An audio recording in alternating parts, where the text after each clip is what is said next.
하나님은 모든 사람들이 예수를 믿고 구원받기를 원해요. 그러나 모두가 예수를 믿는 것은 아닙니다. 또 하나님은 예수를 믿는 모든 사람들이 다 이기는 자가 되기를 원하세요. 근데 다 이기는 자가 되는 게 아니에요. 또 하나님은 이기는 자 모두가 14만 4천이 되기를 원해요. 그러나 모두가 14만 4천에 참여하는 것은 아닙니다. 그러면 하나님이 이토록 모두가 예수를 믿기를 원하고 또 모두가 이기는 자가 되기를 원하고 모두가 14만 4천에 참여하기를 원하는데 왜 이렇듯 차이가 날까요? 그것은 하나님의 은혜를 받은 우리가 거기에 반응할 때만이 한 단계 한 단계 앞으로 정진하는 겁니다. 그렇기 때문에 여러분의 인생 가운데서 여러분이 하나님의 은혜를 받을 때 그 은혜에 감사해서 여러분이 믿고 그를 순종해야만 여러분이 계속해서 신앙이 성장하게 되고 마지막 14만 4천에 이르게 되는 거죠. 3주 전부터 우리가 이 14만 4천의 시리즈에 대해서 말씀을 듣죠. 첫 번째가 14만 4천의 7가지 단계에 대해서 말씀을 드렸어요.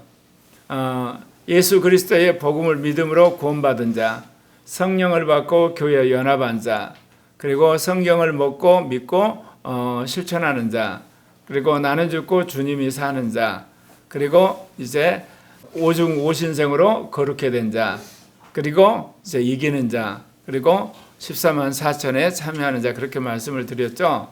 그리고 이제 지난주에는 14만 4천이 새기는 7가지 법에 대해서 말씀드렸어요. 예. 가장 먼저는 뭐예요? 회개의 법, 그 다음에 믿음의 법, 그 다음에 하나님의 법, 그 다음에 이성의 법, 생명의 영의 법, 그 다음에 사랑의 법, 그리스도의 법이죠. 오늘은 14만 4천에 이르는 7통로에 대해서 말씀을 드리려고 합니다. 믿지 않는 죽은 영을 가진 이방인들은 그의 삶 자체가 영이 죽어 있기 때문에 하나님과 서로 소통할 수가 없습니다. 그렇다고 해서 하나님이 그 사람에게 역사하지 않느냐? 역사하세요. 왜냐하면 역사를 해야만 그 사람이 자기 죄를 깨닫고 회개를 할 수 있기 때문에 그렇습니다. 여기 그림이 여러분에게 다 이제 제대로 보이는지 모르지만 영이 죽어 있어요. 그러니까 하나님과의 상호 소통이 안 되는 거예요. 그러나 그도 마음을 가지고 있고 또한 이성을 가지고 있기 때문에 하나님이 역사하는 것을 그가 느끼기는 해요. 그러나 그가 하나님을 향해서 간구를 할 수는 없죠. 영이 죽어 있기 때문에. 보면 여기가 그가 죽은 믿음을 가지고 있고 마음은 굳어 있고 양심은 악하고 그리고 이제 옛 이성, 육신적 이성이고 그가 하는 것들은 어때요? 악한 말을 하게 되는 거고 죄악된 행실. 그래서 에베소 2장 1절에는 사람이 태어날 때 그 상태를 뭐라고 그러냐면 허물과 죄로 죽었던 너희라고 그래요. 그러니까 인간이 태어나자마자 허물과 죄로 죽었어요. 왜냐하면 죽은 영에다가 원죄에다가 그리고 악한 마귀가 끄는 대로 가기 때문에 그런 죽은 자들이란 거죠. 그래서 이제 우리의 삶들이 보면 예수 믿고 태어나게 되면 여러분 어렸을 때는 천사같이 느껴지죠. 그건 왜 그러냐면 그 아이들의 안에 있는 생각과 그 행동이 밖으로 표출이 되지 않아서 그래요. 그런데 이제 청소년기를 거치고 나면 그 생각과 그 마음과 가치관이 밖으로 나타나게 되는 거거든요. 이제 그때 이제 우리가 얼마나 악한 자라는 걸 알게 되죠. 죄악된 행실들을 보면 참으로 우리가 잊고 살지만 얼마나 악한지 모릅니다. 그리고 교만하고 속이고 미혹하고 그리고 미치고 완악하고 배반하고 살인하고 미워하고 거짓말하고 부패하고 분노하고 강팍하고 낙심하고 저주하고 불신하고 사탄을 충만하게 되고 우상 숭배하고 다투고 그리고 시기하고 도둑질하고 그리고 우상 잔인하고 교활하고 좌절하고 서로 증오하고 폭력을 행사하고 화내고 자살하고 속이고 거역하고 불순종하고 폭언하고 그리고 낙담하고 슬프고 악독하고 추악하고 불의를 행하고 답답함 속에서 고통당하고 미련하고 업신여기고 번뇌와 불안과 선전선동하고 그리고 거만하고 망령되고 배신 그리고 사기치고 교활하고 허황된 것에 빠져 있고 자기를 자랑하고 사치하고 중상모략하고 능욕하고 변명하고 위선하고 그리고 분쟁하고 우매하고 무자비한 그런 죄악들을 태어난 인간들은 다 정도의 차이는 있고 그리고 가지수는 차이가 있을지 모르지만 이런 인간이라는 거예요. 뿐만 아니라 우리가 얼마나 악한 말을 합니까? 예. 악한 의도의 말을 하고 교만한 말을 하고 의심하는 말, 미혹하는 말, 미친 말, 완악한 말, 그리고 배반하는 말, 해하는 말, 미움의 말, 거짓된 말, 부패한 말, 분노하는 말, 강팍한 말, 낙심하는 말, 저주하는 말, 불신의 말, 그리고 사단의 말, 우상을 쫓아가는 말, 다투게 하는 말, 음란한 말, 시기하는 말, 탐욕의 말, 둔한 말, 그리고 교활한 말, 좌절하는 말, 증오의 말들, 그리고 탐욕의 말들, 그리고 이런 교활한 말이나 좌절하게 하는 것, 증오하는 것, 지겨우게 하는 화나게 하는 말들, 그리고 근심하게 하는 말, 낙담하는 말, 슬프게 하는 말, 참담한 말들, 공포를 몰고 오는 말, 자책하는 말, 답답하게 하는 말, 고통스러운 말들, 미련한 말, 업신여기는 말, 번뇌케 하는 말, 불안케 하는 말, 선전하는 말, 선동하는 말, 거만한 말, 망령된 말, 사람을 피곤케 하는 말, 사기치는 말, 허황된 말, 그리고 무시하는 말, 죽이는 말, 포기케 하는 말들, 이런 말들을 우리가 이렇게 거르지 않고 말할 때가 참 많다는 겁니다. 뿐만 아니라 우리의 옛 이성들은 어쩌냐? 반성경적인 이성이기 때문에 성경에 반하는 그런 생각과 사상을 유포하고 반기독교적인 이성이기 때문에 기독교에 대해서 이유 없이 비난하고 또 공격하는 일들, 반교회적인 이성 때문에 교회에 대해서 그야말로 매도하고 그런 짓들을 하게 되죠. 그리고 반복음적인 이성, 예수의 복음에 대해서 까닭없이 거부를 하는 것, 그리고 현세적인 것에 집착하게 하는 이성, 그리고 인간은 유물적이라고 하는 유물적 이성, 그리고 철저하게 자기 중심적으로 살아가는 이성, 그리고 믿지 않는 불신앙의 이성, 동성애를 인권이라는 그런 이성들, 그리고 사람을 계속해 쇠뇌시키는 그런 이성, 하나님이 없다는 무신론적인 이성, 그리고 세상을 계급 투쟁적으로 보는 그런 이성들, 그리고 육신적으로 탐닉하는 이성, 탐욕적인 이성, 권위적인 이성, 전체주의적으로 몰고 가는 이성, 거짓된 이성, 이런 이성들을 이 사람들이 가지고 살아요. 예, 우리도 그런 사람들이었어요. 그리고 양심은 어떠냐? 죄악을 부인해요. 그리고 죄악을 남한테 전가를 해요. 그리고 죄악을 희석시켜요. 그리고 죄악을 은폐시켜요. 그리고 죄악을 합리화해요. 그리고 지은 죄악을 변명해요. 그리고 죄악을 둔감해요. 그리고 죄악에 대해서 침묵해버려요. 죄악을 두둔하기도 해요. 같이 공모하기도 해요. 그리고 죄를 더 짓고, 그리고 죄악을 확산시켜서 같이 죄를 짓게끔 해요. 그리고 죄악을 아예 조직화를 해요. 그리고 죄악을 일상적으로 지어요.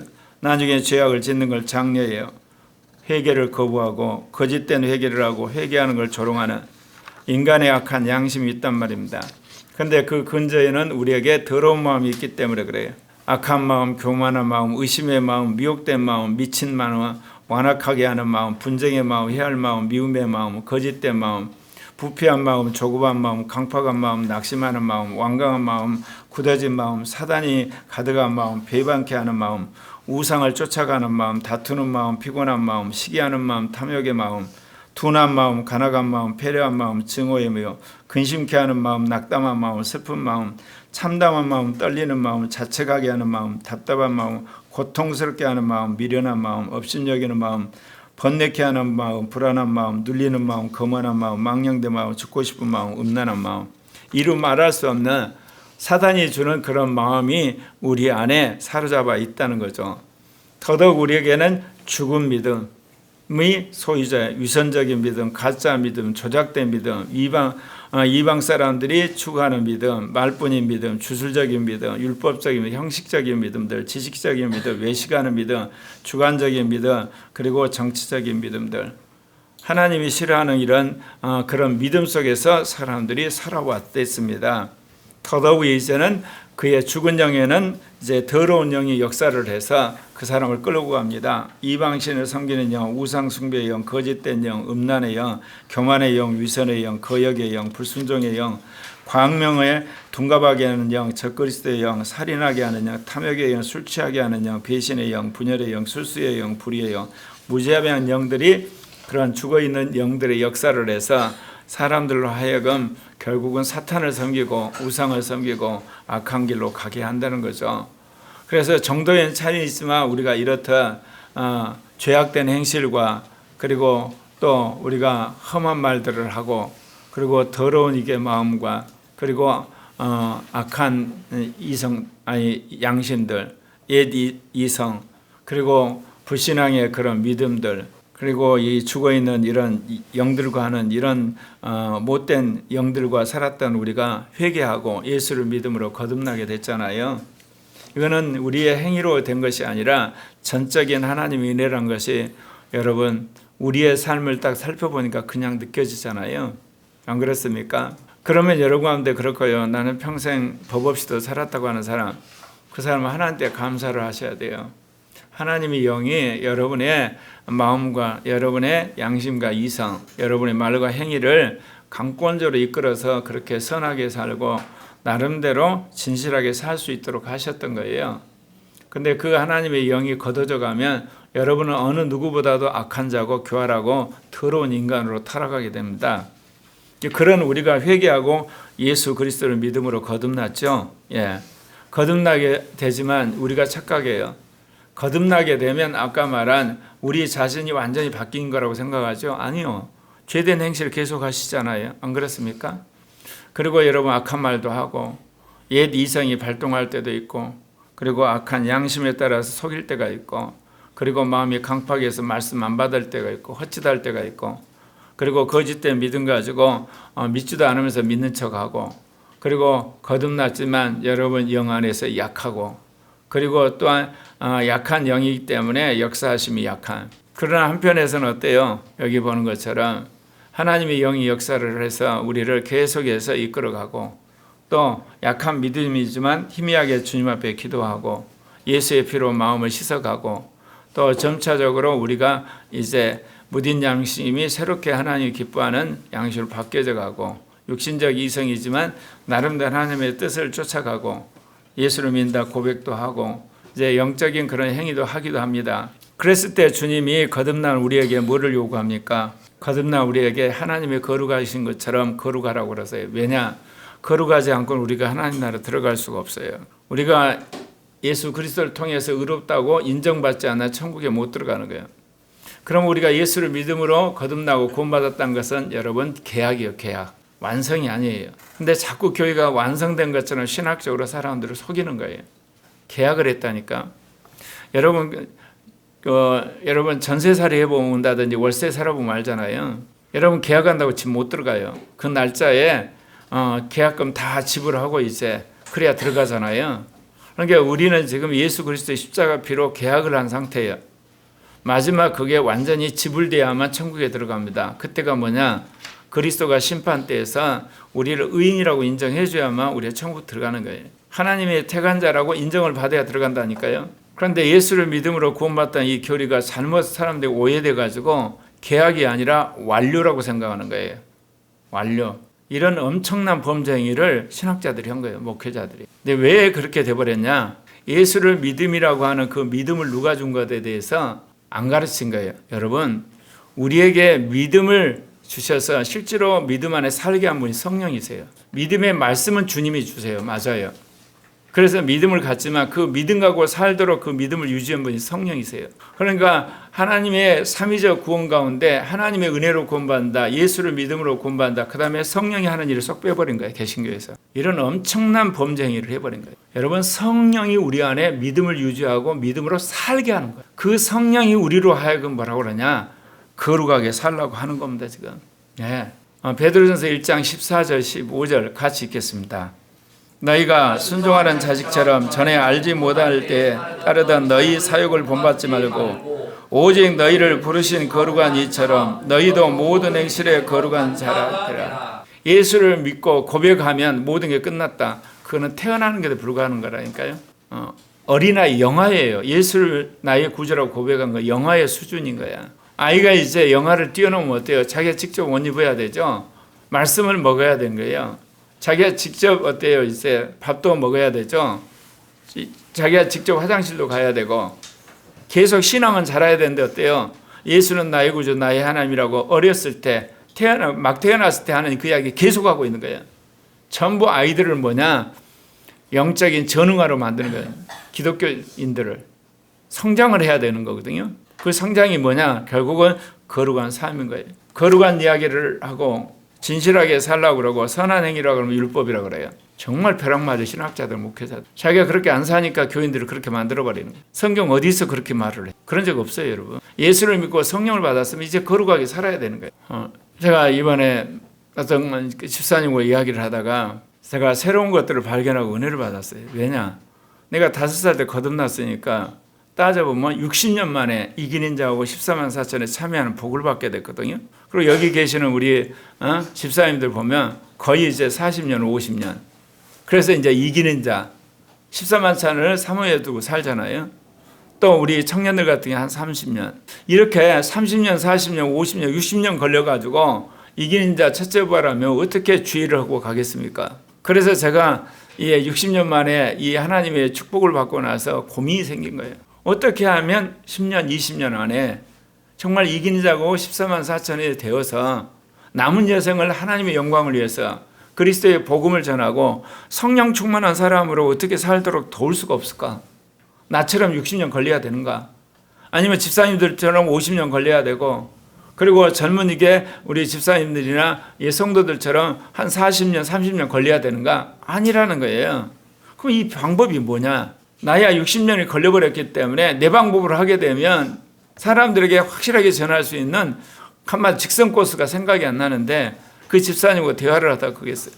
자기가 성령 세례를 받고 나서 자기 안에 루틴이 하나 생겼대. 결단을 하고 하나님께 결단을 하면 하나님께 응답을 해주시고, 또 결단하고 또 이렇게 가게 되면 하나님이 은사도 주고, 결단은 주님께서 긍휼히 여기시고, 그래서 왔다는 거예요. 내가 보니까 그래요. 한 25년 그렇게 오니까 자기 주변에 자기 삶 속에서 그렇게 양심에 꺼릴 것이 없이 다 청소가 돼버린 거야. 근데 안에서 성령이 탄식을 하는 거예요.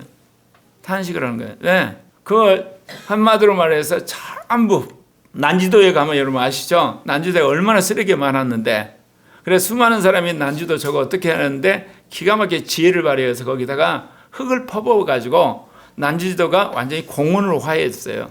근데 그 밑에는 엄청나게 더러운 쓰레기들이 가득 차 있거든요. 심지어 가스가 있어가지고 난지도에 그 가스관을 묻어서 가스를 뽑아내요. 그러니까 내가 그 집사님한테 그 이야기 했어요. 25년 동안 청소를 열심히 하셔서 눈에 보이는 건 하나도 없으니까 자기는 깨끗한 것 같은데 영은 안다는 거예요. 영은. 그게 이제 고급 육신이거든요. 그럼 어떻게 해서 예를 들면 그 집사님 변할 건가? 나도 고민이었어. 왜? 대부분 사람들은요, 고질적인 죄가 있어요. 그러니까 그 죄를 건들면 돼요. 너 죄인이지. 그리고 고질적인 육신적인 그 어떤 습관이 있거든요. 너 육신적이잖아. 그러면서 그 마음속에 있는 그 악함을 드러내서 설명을 하는데, 이렇게 한 20여 년 동안 밖에 있는 모든 자기의 죄나 이런 것들을 다 청소를 하게 되면 겉으로 드러나는 게 없어요. 그러니까 그 죄라든지 그 육신적이라는 것이 그 악한 거를 빌미로 삼아서 당신은 원래부터 악한 거야, 원죄를 이야기할 방법이 없다고. 머리는 이해가 안 돼. 가슴에 오질 않아. 당연히 이게 율법적인 게 아니라 나름대로 하나님 은혜로 다 됐거든. 도대체 이런 사람들에게 어떻게 해야지 근본적으로 이기는 자하고 14만 4천 이야기를 할 거인가? 근데 주님이 주시는 게 있어요. 그게 새 영과 새 마음을 구해야 된다는 거예요. 이게 지름길이라는 거예요. 그래서 오늘 그 이야기 하려고 합니다. 예. 이제 성화를 하는데 세 종류 사람이 있어요. 첫 번째, 밖으로부터 거룩해 되려는 자. 벌써 제목부터가 여러분에게 느껴지는 게 있죠. 행위부터 거룩해 하려고 하는 사람이에요. 말부터 공손하게 해서 말부터 거룩하게 되려고 하는 사람. 대부분 크리스찬이 그래요. 예수 믿고 나서부터. 왜냐하면 거룩하게 살아야 된다는 이야기는 다 알잖아요. 하나님이 거룩하니 너희도 거룩하라. 예를 들면 하나님의 말씀대로 너희도 선하게 살아라. 그리고 다른 사람에게 덕을 끼쳐라. 다 한단 말입니다, 이거를. 그러니까 사람들이 자연스럽게 어때요? 겉으로 이렇게 거룩하게 보이려고 그런 거야. 선하게 보이려고 그러고 공손하게 보이려고 그러고 사랑이 많은 것처럼 보이려고 그러거든요. 밖으로부터 거룩해 되는 거예요. 근데 그 사람 안에 있는 이성이나 양심이나 마음이나 이 믿음이나 영은 아직 바뀌지 않았단 말입니다. 이런 사람의 특징이 뭐예요? 율법으로 그거를 행함으로 거룩하게 하려고 하는 거예요. 예. 그래 갈라디아 5장 4절에 나오는 거예요. 율법에서 의롭다함을 얻으려고 하는 너희라는 거예요. 우리가 처음 교회 개척하고 나서 저도 그랬죠. 저 자신 자체가 율법적인 사람이기 때문에 성령 세례를 받고 나서도 제가 자녀를 교육한 거다든지 여러분을 교육하는 것 안에 율법적인 게 있어요. 율법과 율법적인 걸 구분해야 되거든요. 율법이란 건 성경에서 그렇게 살아라 그랬으니까 우리가 그렇게 살아야 되는 거예요. 근데 율법적이란 건 뭐냐? 내가 자녀에게 그 계명을 요구를 해서 그 자녀를 바꿀 수 있다고 착각하는 게 율법적인 거예요. 예를 들면 주일 예배에 참석을 해라. 계속 잔소리를 해서 자녀들을 주일 예배에 참석해 할 수 있다고 생각한 게 율법적이라는 거예요. 아빠가 무서워서 하는 거예요. 용돈 때문에 해서 하는 거예요. 그리고 가정의 평화를 위해서 하는 거지 믿음으로 하는 게 아니라니까요. 예. 율법적인 게 그런 거예요. 어떤 물리적인 힘이나 어떤 권위를 가지고 또는 어떤 그 연륜이란 거 가지고 사람을 요구를 해서 그 계명을 지키게 만든 거, 이게 율법이거든요. 율법적인 거거든요. 왜? 겉에 드러난 것부터 주일 성수해라. 하나님을 섬기게끔 행위를 그러니까 강요하는 거, 거룩한 거. 헌금도 그래요. 헌금도. 예. 너 헌금해라. 근데 부모 말을 거역할 수 있나요? 그래서 억지로 하는 거예요. 예. 믿음으로 하는 게 아니고. 기도도 그러죠. 분위기 때문에 하는 거, 이게 율법적인 방식이거든요. 그래서 율법을 행함으로 거룩해 하는 거, 이게 전부 다 밖으로부터 거룩해 하려고 하는 것입니다. 예. 그래서 이제 이런 사람들의 특징이 있어요. 율법을 가르치는데 율법을 영적으로 깨닫지를 못해요. 율법은 죄를 깨닫게 하는 데서 끝나야 되는 거예요. 예. 디모데전서 1장 17절에 율법의 선생이 되려 하나 자기가 말하는 것이나 자기가 확증하는 것도 뭔 말인지 모르고 율법 이야기를 해요. 계명 이야기를 하고. 여러분 율법이나 계명은요 죄를 깨닫게 하는 데 끝나는 거예요. 근데 이거를 어때요? 물리력이나 권위나 어떤 용돈이나 이거 가지고 얘들을 행동을 옮기려고 그러죠. 그건 전부 다 폼이고 그거는 외식이고 그건 쓸데없는 거예요. 철저하게 죄를 깨닫게 해야 돼요. 죄를 깨닫게. 예. 그 율법을 어기게 되면 어때요? 자기가 정죄를 받죠. 그걸 계속하게 되면 심판받는다니까요. 예수 그리스도를 통해서 구원받은 우리는요 주님의 계명대로 살아야 돼요. 그건 맞아요. 그러니까 살으라고 말하는 것까지는 괜찮아요. 그래서 상대방이 깨닫게 하는데 딱 그리고 그 사람이 살 건가 안 살건가 그 사람이 선택하는 거예요. 선택 안 하면요 계속 죄를 짓겠죠. 그러면 그 안에 계신 성령이 경고를 하겠죠. 그래서 계속 거역하면요 성령이 떠나시는 거예요. 그 사람 멸망으로 가요. 우리가 어떻게 할 방법이 없는 거예요, 여러분. 예. 그런데 왜 지금까지 그랬냐, 교회가. 한마디로 예배당에 교인을 채워놓으면 목회 잘한다고 착각한 거예요. 예. 헌금 주머니에 돈이 많이 오면 목회 잘한 거고, 예배당이 올라가면 그것이 한마디로 신앙이 좋다고 우리가 생각하는 거예요. 그게 코비드를 거치면서 딱 드러났죠. 예. 그게 얼만큼 육신적이었고 외식하는 신앙이었는가. 지금도 그러잖아요. 사이버로 예배드리고 교회도 안 나오면 자기 크리스찬이래. 성경 어디서 그게 있냐고. 그게 뭐냐면 구원론이 자기 주관적인 구원론이에요. 자기가 만든 구원이에요. 내가 이야기했죠. 구원은 성령께서 인치는 거라고. 자기가 성령이 돼버렸어. 네. 율법도 그래요. 율법의 기능도 모르고 율법을 가르치는 거예요. 계명을. 이건 철저하게 인간의 악함을 알게 하는 겁니다. 인간이 얼마나 더럽고 추악하고 자기 멋대로 살고 그리고 교활한가를 율법이 가르쳐주는 거예요.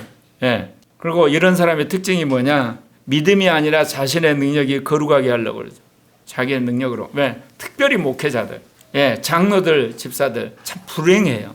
잘못하면. 왜? 자기가 목사잖아요. 거룩한 척을 해야 되잖아. 장로, 권사 거룩한 척을 해야 되는 거야. 집사들 거룩한 척을 해야 되거든요.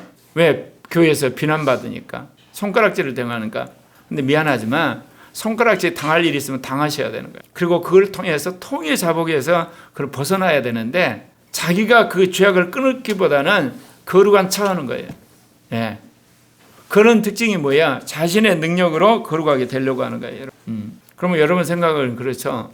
하나님의 은혜로 거룩하게 될 때까지 계속 죄를 짓고 있겠다. 육신적으로 살고 있겠다. 내 마음대로 살겠다. 그럼 정말 양심이 마비돼서 멸망으로 가는 거예요. 그건 뭐냐면 최선을 다해서 하나님 뜻대로 살지만 내 능력으로 이 계명을 지킬 수 없다는 걸 인정하게 만드시는 거예요. 그러니까 내 능력으로 계명을 지킬 수 있는 것과 내 능력과 계명을 지키려고 하는 것은 완전히 하늘과 땅처럼 달라요. 주님이 사랑하라 그랬으니까 사랑하셔야 되는 거예요. 믿으라 그러니까 믿으려고 해야 되는 거예요. 기도하라니까 기도해야 되는 거예요. 그런데 기도하면 할수록 기도가 자기 마음대로 안 된다는 거야. 예. 사랑하면 사랑할수록 나는 사랑한 능력이 없다는 걸 아셔야 되는 거예요. 이게 알게 돼 있어요. 이게. 예. 그런데 외식하는 사람의 특징은 뭐냐? 자기가 기도한 만큼 기도 많이 한 걸 착각하는 거예요. 자기가 사랑한 만큼 사랑 많이 한 걸 착각하고, 자기가 교회 열심히 나오면 열심히 나온 만큼 자기가 신앙이 좋다고 스스로 평가를 해버려요. 스스로 평가하는 게 항상 성령이 평가하는 게 아니라니까요. 예? 자기가 기준 세워놓고. 갈라디아서 3장 23절 믿음이 오기 전에는 우리는 율법 아래 매임받고 계시될 믿음의 때까지 갇혔느냐. 이게 예수 믿을 때 이야기하지만 우리가 성화에도 이게 적용할 수가 있어요. 그럼 뭐 어디에 적용하냐면 여러분의 마음과 여러분의 이성과 여러분의 영에 계명이 새겨질 때 비로소 그 계명을 완벽하게 여러분이 지킬 수가 있어요. 그 전까지는 지키는 것 같지만 무너져요. 예. 지키는 것이 분명한 것 같은데 어느 순간에 확으로 무너져요. 왜? 여러분의 영과 여러분의 마음과 이성에 계명이 안 새겨졌기 때문에. 그래서 그게 새겨지면서 여러분 안에 믿음으로 확 와야만 이게 자극이 돼서 목숨이 달아나는 한이 따라 그 계명을 지키는 거예요. 내가 30년 목회했지만 내가 정말 스스로 이게 착각을 했어. 아직도 고려학교 형제자매들 가운데 예배법 하나도 안 새겨졌어. 주일성수법 하나. 내가 착각 속에 살았구나. 기도의 법 하나도 안 새겨진 거야. 회개의 법도 안 새겨지고. 내가 어떻게 해서 30년을 이렇게 왔을까 보니까 돌아보니까 하나님이 저를 세우기 위해서 30년 목회한 거예요. 제가 세워지고 나서 여러분을 보니까 너무너무 한심한 거예요. 그러면서 나는 구원받았다 그러고 나는 성령 음성 들었다고 나는 은사가 나타난다고 착각 속에 살고 있는 거예요. 여러분 그거 착각이에요. 여러분. 여러분의 이성과 여러분의 마음과 영 안에 예배법이 새겨졌어요? 안 새겨졌잖아. 새겨지면요 무슨 방법이 있더라도 여러분 참석하는 사람이 돼요. 하나님을 섬기는 거니까. 이게 율법을 가르치지만 율법이 뭔지도 모르는 거예요. 그냥. 그리고 자신의 능력으로 이제 하나님을 섬긴다고 착각하니까. 그래서 결론적으로 뭐하냐? 경건의 모양은 있는데 경건의 능력이 없어요. 여러분의 경건의 모양과 경건의 능력의 차이가 뭔지 아십니까? 경건의 능력이란 건 하나님이 함께하는 능력이 나타나는 거예요. 여러분이 실제로 성령 안에 경건하게 되면요 능력이 나타나요. 말에 권세가 있어요. 은사가 나타나요. 그리고 사람들이 그 사람 말에 주목을 하게 돼요. 그리고 그 사람이 한 말대로 이루어져요. 이게 경건의 능력이에요. 결국은 행함과 진실함이 아니라 말과 혀로만 사랑하는 사람은 끝납니다. 예. 그래서 자녀들아 우리가 말과 혀로만 사랑하지 말고 행함과 진실함으로 하자. 예수를 처음 믿을 때 뭐로 이게 믿죠? 말과 혀로 믿어요. 마음으로 믿고 말과 혀로 고백해요. 맞아요. 근데 그 단계 벗어나셔야 되는 거였다. 예. 평생 말과 혀로만 사랑하고 믿는다고 하면 안 되는 거예요. 이제 처음 거듭났을 때 처음 믿을 때 말과 혀로 우리가 믿는 거예요. 그러나 이제 행함과 진실함을 가셔야 되죠. 예, 두 번째. 어쩌면 제가 수십 년 동안 해왔던 안으로부터 거룩해 되려는 자였어요. 예. 여전히 우리가 악한 옛사람 그 유산이 남아있고 새로운 어떤 사람으로 지금 살려고 하죠. 우리가. 그래서 거듭나게 되면 어때요? 우리의 속사람으로는 하나님의 법을 즐거워해요. 거듭났기 때문에 성령이 내주하기 때문에. 예. 그래서 로마서 7장 22, 23절에 보면 내 속사람으로 하나님의 법을 즐거워하되 내 지체 속에서 한 다른 법이 내 이성의 법과 싸워 내 지체 속에 있는 죄의 법으로 나를 사로잡아놓는 거다. 겉으로 그렇게 하는 사람은 겉으로 나타나는 행위나 말에 이게 치중하는 거잖아요. 근데 이 사람은 이제 뭐예요? 속사람이 하나님의 법을 사랑하니까 이제 거룩함을 이제 속사람부터 그렇게 하려고 하는 거. 그러니까 어떤 일이 벌어져요? 속사람은 하나님의 법을 사랑하는데 여전히 육체에 있는 육신이 자기를 끌고 가는 죄의 법을 인식하게 돼 있죠.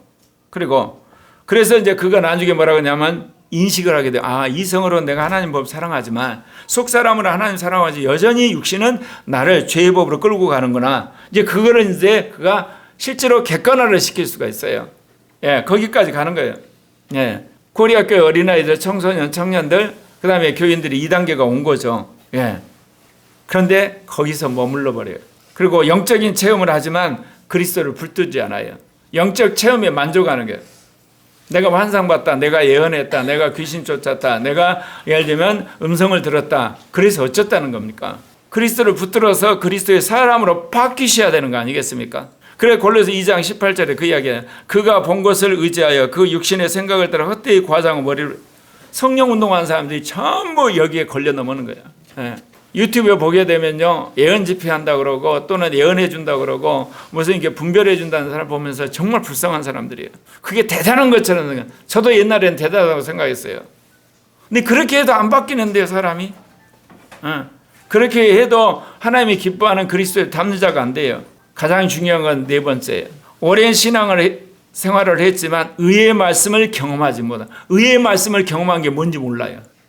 의의 말씀을 의의 말씀이란 뭐겠어요? 의의 말씀을 경험하면 그 사람이 의로운 행실을 하게 돼 있어요. 예수를 믿어서 의롭다함을 받았던 건데 이제는 의의 말씀을 경험해서 의로운 행실을 하는 사람이 되는 거예요. 경험이란 말을 저기서 하죠. 이는 젖을 먹는 자마다 어린아이니 의의 말씀을 경험하지 못하다. 이게 딱 경험하고 나면 뭐였냐면 의의 말씀을 딱 경험하면 의로운 것과 죄악 등을 구별해요.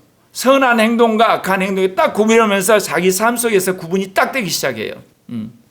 그야말로 죄가 떨어져 나가요, 이제.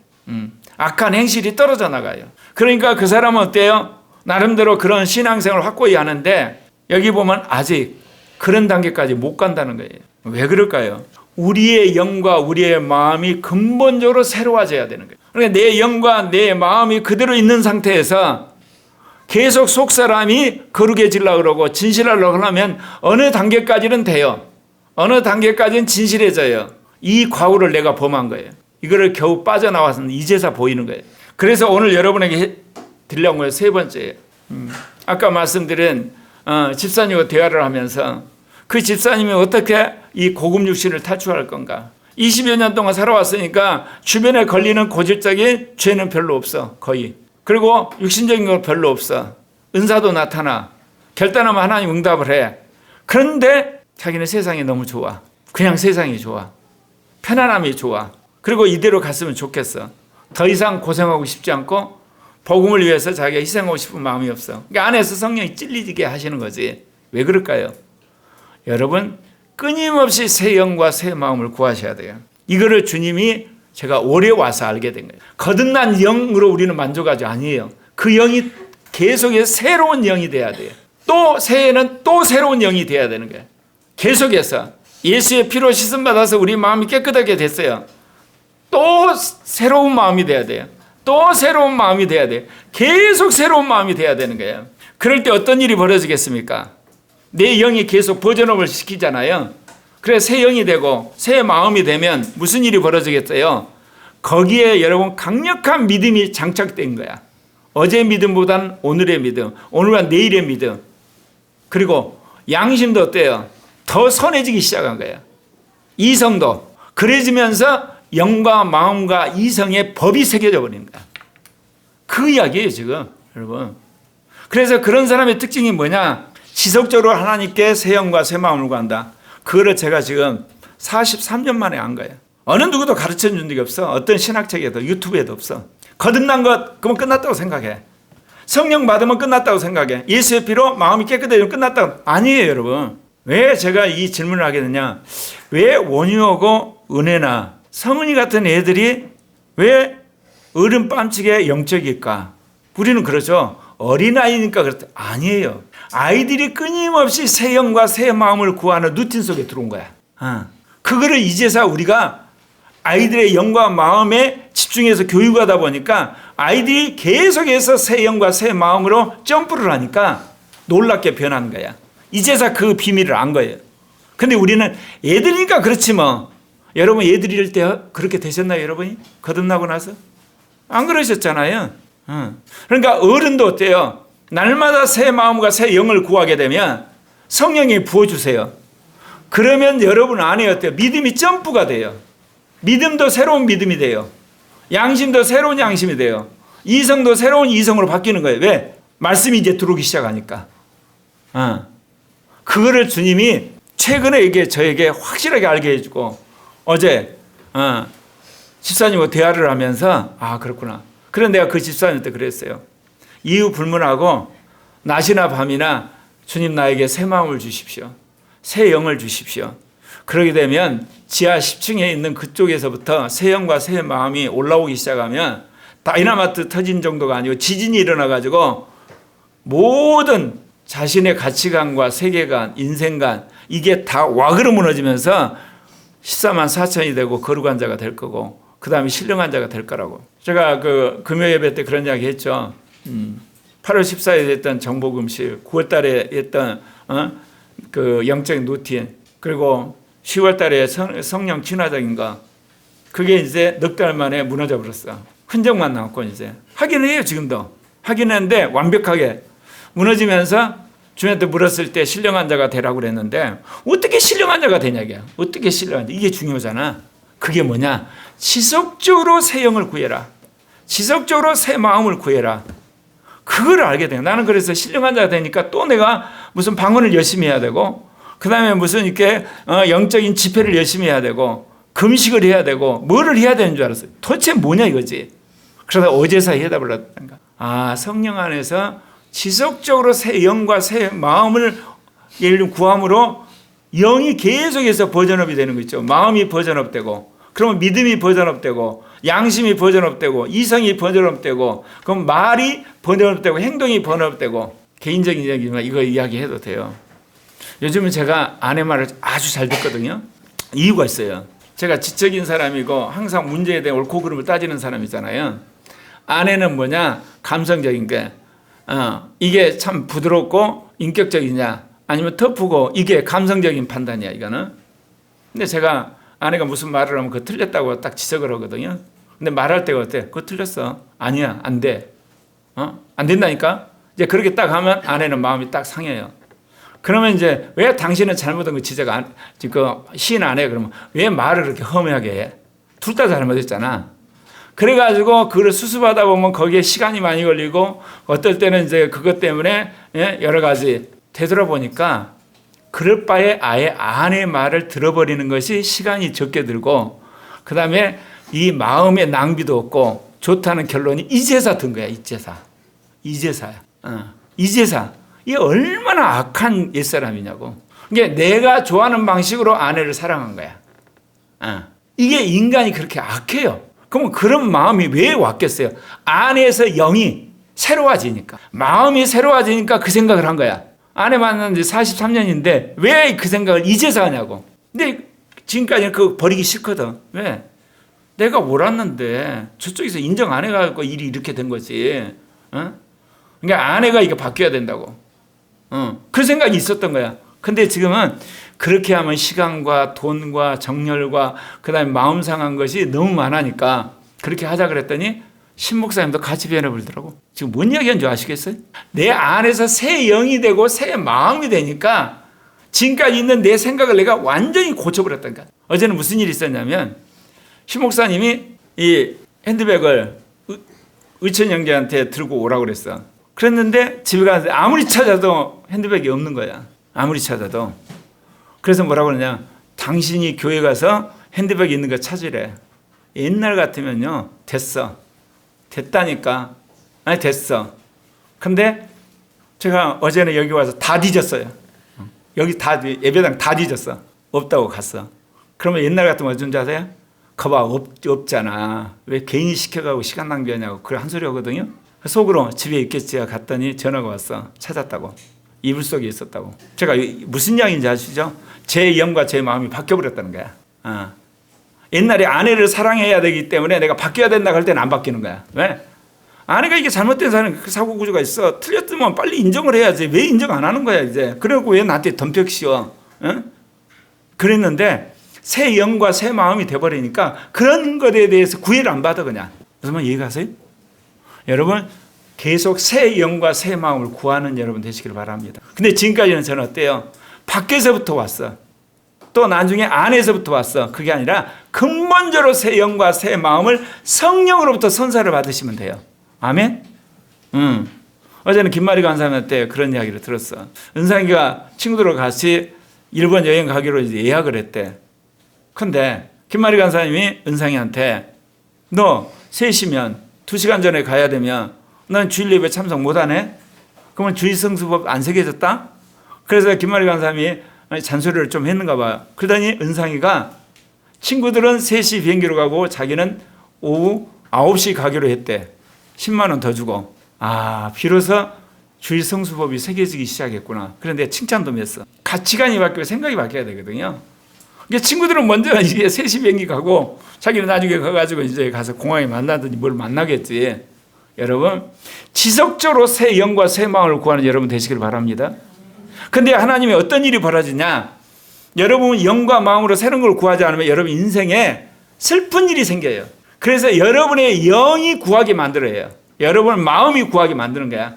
그래서 우는 날이 오는 거야. 아픈 날이 오고 사람들 뒤틀어지고 힘들면 어때요? 안 되니까 어쩔 수 없이 앉아갖고 어때요? 하나님 왜 그렇습니까? 그러면서 여러분의 영이 이제 새로워지게 되는 계기를 주님이 강압적으로 만들어버린 거야. 아멘입니까? 이제 여러분 이걸 아셨다면 아예 날마다 주님 내 영을 새롭게 해주십시오.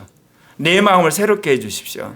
그래야만 내가 새로운 믿음으로 그리고 새로운 양심으로 새로운 이성으로 새로운 언어로 새로운 행동으로 나갈 거 아닙니까? 이게 여러분 성화의 세 번째 단계입니다. 그래서 여기 에스겔 36장 26절 27절 몇 번 설교했던 대목인데 같이 읽읍시다. 또 새 영을 너희 속에 두고 새 마음을 너희에게 주되 육신에서 굳은 마음을 제거하고 부드러운 마음을 줄 것이며 또 내 영을 너희 속에 두어 너희로 내 율례를 행하게 하리니 너희가 내 규례를 지켜 행할지라. 그렇습니다. 두 번째, 이제 영과 마음이 새로워지면 이미 이야기했지만 뭐요? 청결한 마음과 선한 양심과 거짓 없는 믿음이 소유가 돼요. 마음도 그래요. 점점 깨끗해져 가는 거예요. 양심도 점점 선해져 가야 되는 거예요. 믿음도 점점 진실한 믿음이 되어가는 거거든요. 근데 그 기초가 어디라고요? 새 영과 새 마음으로부터 출발하는 거예요. 그래서 그 새 영과 새 마음을 구하는 게 중요해요. 그러면 새 영과 새 마음이 되면 그 다음 뭐를 이제 주님이 청소하게 했어요? 마음을 청소해요. 양심을 선하게 만들고 믿음을 이게 더 돈독하게 만드는 거거든요. 그래서 이 바울이 디모데한테 이야기한 거예요. 디모데전서 1장 5절 하시겠습니다. 이 교훈의 목적은 청결한 마음과 선한 양심과 거짓이 없는 믿음에서 나오는 사랑이거든. 그렇게 되는 겁니다. 그러니까 믿음이 더 강해지고 세지는 거야. 그리고 양심도 더 민감해지고 분명해지고 그리고 믿음도 진실해지고 그래서 하나님이 함께하는 그런 증거와 능력이 나타난다 그 이야기입니다. 아무쪼록 여러분들이 이제 믿음도 여러분 진실해지고 그리고 마음도 깨끗해지고 양심도 선한 여러분 되시기를 바랍니다. 그럼 여기서 끝나는 게 아니라 세 번째 단계에 있어요. 이제 이성이 변화돼 가지고 몸을 거룩한 산 제물로 드리는 거예요. 하나님은요 우리가 예수를 믿는다 입으로 고백하는 것으로 끝나지 않아요. 절대로.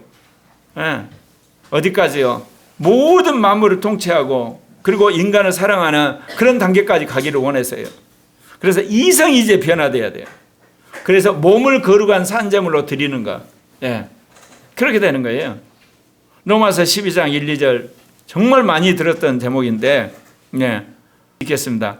그러므로 형제들아 내가 하나님의 모든 자비하심으로 너희를 권하노니 너희 몸을 하나님의 기뻐하신 거룩한 산 제물로 드리라. 이는 너희가 드릴 영적 예배니라. 너희는 이 세대를 본받지 말고 오직 이성을 새롭게 함으로 변화를 받아 하나님의 선하시고 기뻐하시고 온전한 뜻이 무엇인지 분별하더라. 게으르게 살면서 나태하게 살면서 예배 나오는 것도 힘들어하면서 예수 믿고 구원받았다는 거 누구 앞에 와서 이야기하려고 그래요? 완전히 신학자들과 목회자들이 사람들에게 비유 맞춰가지고 종교적인 집단 만들어 놓은 거예요. 초대교회 성도들은 복음 때문에 맹수의 밥이 되고 감옥에 갇히게 되고 집안에 쫓겨나고 그런데도 믿었는데 이거 완전히 뭐냐면 자기가 만든 복음 갖고 완전히 교회를 이렇게 타락시키는 거예요. 네 번째, 이제 어디까지 가야 되겠습니까? 말과 행실과 사랑과 믿음과 정절의 본이 되는 거예요. 본이 되는 거예요. 이제. 왜냐? 믿음이 연약한 자를 뭐가 보고 따라오겠습니까? 본을 보면서 도전을 받는 거예요. 나도 저렇게 살아야 되겠다. 그럼 어떻게 살지? 그랬을 때 그 사람을 가르칠 수 있는 계기가 만들어지는 거예요. 옛날이야 권위적이야. 왕이 믿으니까 다 믿어라. 사장이 믿으니까 다 교회 나와. 그리고 총장이 믿으니까 다 나가. 이런 식의 시대였어요. 근데 오늘날 그게 안 된단 말입니다. 글로벌 시대요, 개인주의 시대요, 디지털 시대야. 그럼 뭐 갖고 사람들에게 복음을 전하냐? 말과 행실과 사랑과 믿음과 정결의 본이 돼야만 사람들이 모이는 거예요. 하나님 그런 교회를 만들려고 우리 교회를 30년 동안 계속해서 지금 하나님 구우는 거예요, 말씀으로. 이제 끝이 와 닿는 거예요, 지금. 자, 디모데전서 4장 12절 같이. 누구든지 내 연수함을 업신여기지 못하게 하고 오직 말과 행실과 사랑과 믿음과 정결에 있어서 믿는 자에게 본이 되어, 믿는 자에게 본이 되는 거예요. 그 단계를 주님께서 통과하기를 원하신 거예요. 주님이 저에게 믿는 자의 본이 되기를 원하는 거예요. 목회자의 본이 되기를 원하고, 은사자의 본이 되기를 원하고, 선교사의 본이 되기를 원하고, 기독교 운동가의 본이 되기를 원하세요. 그거를 보고 이 시대의 사람들이 예수를 믿게 되고 정말 성화에 대한 사모함이 생겨서 거룩한 자가 되니까 여기서 끝날 것 같죠? 마지막 5번째 단계가 남아있어요. 제가 계시록을 읽으면서 아주 이렇게 도전을 받은 이 구절이야. 같이 읽겠습니다. 제목, 환난 가운데서 예수의 피로 행실을 씻어 이기게 한다. 여러분, 계시록에 보면 14만 4천이 되는데 뭐라고 이야기하냐면 환난 가운데 예수 피로 행실을 씻어 시게 한다. 여러분, 예수의 피를 씻어서 우리가 의롭다움을 받았잖아요. 죄질 때마다 예수의 피로 씻잖아요. 그런데 왜 이게 첫째 부활한 사람들의 조건이 되냐고. 계시록 7장에 나와요. 이게 저들이 누굽니까? 그럴 때 거기 있는 천사가 천사 장로가 뭐라고 그러냐? 내게 말하기를 내 주에 당신이 아리라. 그러니까 그가 나에게 이르되 이는 큰 환난에서 나오는 자들인데 어린 양의 피에 큰 옷을 씻어 시게 하였느니라. 자, 아까 말한 말과 행실과 그리고 사랑과 믿음과 정절이 있다고 하는 상황은 따져보면 그 상황은 여러분 호의적 상황이요, 핍박받는 상황이요. 아까 4번에서 이야기한 거 디모데한테 이야기를 했지 않습니까? 디모한테 누구든지 내 연수함을 업신여기지 못하게 하고 오직 말과 행실과 사랑과 믿음과 정절에 있어 믿는 자의 본이 되라고 할 때가 그 상황이 비교적 평온한 사랑이 아주 핍박이 심한 상황이야. 평온한 상황이에요. 사람들이 그냥 무시하는 정도지 잡아다가 감옥에 쳐놓고 죽이고 그런 상황이 아니라고요. 그러면 여러분이 언제 또 죄를 짓는다는 거야? 핍박받을 때, 환난 당할 때, 경제적으로 엄청나게 와서 한마디로 사람들이 와서 재산을 강탈할 때, 그때 여러분 안에 있는 악이 다 올라와요. 저 죽일 총 있으면 그냥 쏴. 저런 뭐 이렇게 나오잖아요. 그때 인간의 안에 있는 모든 악이 올라온 거야. 인간의 죄악이 올라오는 거야 이제. 그랬다는 거예요. 그걸 뭘로 씻어야 되는 거야? 예수의 피로 씻어요. 이게 환난 가운데서 예수의 피로 씻어 희게 했다는 거예요. 그러면 이제 이 사람은 어때요? 죄 짓는 거 모두가 예수의 피로 씻어지면 뭐만 남겠어요? 선하게 행한 거, 진실하게 행한 거. 그래서 네 번째가 뭐냐면 환난을 당할 때예요. 핍박을 당할 때, 죽을 병에 걸릴 때, 억울한 일을 당했을 때, 엄청나게 손해를 당했을 때, 그랬을 때 도저히 내가 못 참는, 그래서 말로 행위로 악한 짓을 할 수 있거든요. 그럴 때 즉시 깨달았으면 예수의 피로 씻으라는 겁니다. 그럴 때 우리가 만 14만 4천이 되는 거예요. 왜냐하면 인간의 연약함 때문에 그게 나와요. 안 그러겠습니까? 평생 예를 들면 저축하는데 예를 들면 쿠폰 카드에서 예를 들면 5천만 원이 날아갔다. 그럼 어떻겠어요? 안에서 벨룸 소리 나오지. 쿠팡 뭐가 좀 예를 들면 자기 전 재산이 날아갔으니까 안 그러겠어요? 무슨 이야기 하는데 누가 계속해서 예를 들면 말도 안 되는 거 가지고 인터넷에서 자기를 비난한다. 그럼 못 참겠어요? 그럴 때 어때요? 자기가 혹시나 죄를 짓고 악한 짓을 했으면 예수의 피로 씻어라 그 이야기입니다. 그래서 오늘 주신 주님의 말씀 마지막 세 번째 가장 중요한 게 뭐라고요? 새 영과 새 마음을 하나님께 구하는 여러분 되시길 바랍니다. 근데 그 앞에 뭐라고 그랬죠? 지속적으로 계속해서 구하셔야 돼요. 평생에. 주님께서 저에게 지난 3년 동안 뭐라고 그랬죠? 알아도 나라를 못 고치고, 알아도 교회를 개혁 못하고, 믿어도 교회가 부흥 안 되고, 믿어도 진전이 없고, 3년을 주님께서 나를 물먹였다는데 지금 해석해 보니까 새 영과 새 마음을 달라고 내가 절규를 했던 거예요. 해석이 이제 그렇게 되는 거예요, 이게. 나는 그저 3년 동안 부르짖은 게 하나의 은혜를 주셨구나 하는데 영적으로 해석을 해보니까 내한테 새 영과 새 마음을 달라고 구했더니 하나님이 3년 만에 응답해서 정보 금식이 이루어지고 영적 루틴이 만들어지고 성령 친화적인 사람이 됐구나. 그리고 말미에 이제 새 영과 새 마음의 사람을 평생 구하라. 그러면 신령한 자가 된다는 이 비밀을 가르쳐 주세요. 좀 이해가 가시나요? 새 영과 새 마음을 구하는 거. 그 다음에 뭐예요? 청결한 마음과 신실한 믿음과 선한 양심의 소유자가 되는 거. 그 다음 세 번째는 어때요? 말과 행실과 그리고 사랑과 믿음과 정결의 본이 되는 사람. 다섯 번째는 뭐예요? 이제 환난 가운데 지은 죄라도 악한 생각이라도 예수 피로 다 씻어서 거룩한 자라 되라. 그럼 14만 4천이 되는 겁니다. 아멘. 그래서 14만 4천이 멀리 있는 것이 아니라 굉장히 가까이 있어요. 기도하겠습니다.